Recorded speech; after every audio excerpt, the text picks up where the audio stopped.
Men şahirde yaptığım adımda yönü kömürün tüyörünü saklayan mukaddesi ve piçin atmanla eline dalam almanı durup bolanı. Şoň üçin men ikar boşayına kadar okap verelim ya. Göreyim ki böyle şeyleri, göre bilmez baktığını, vatan doğdun depeller, hoş kişiler vaktini, iki ağır boş bilmez, iyilim kömür tartını, yıkmaz islanlardan, hergiz öz peyaminden tapar, pesniyetin öz yakana, korku olsun akıl tapar. Arka dağın aydın yolu, her Türkmenin alkışıdır. Hem daşmayan gül biurun ağındı birlik kalkışıdır. Ata yurttan cıdağın sen, bu tanrının kargışıdır.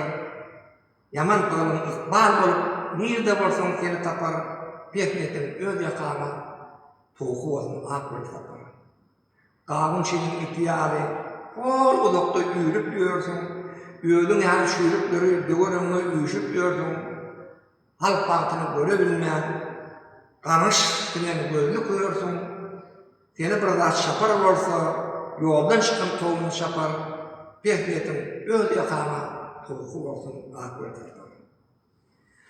Bu söz uğru pişme değerdir, arka dağı anamındır, devlet başı gitti diye park yol külketlerin mınanlar, şükür arka dağ kalanlar, sen kovmun içi yananlar, karanlıktan iyen doğdun, iki kararını kapar, pesniyetin öz yakana, tolku olsun akıl tapar.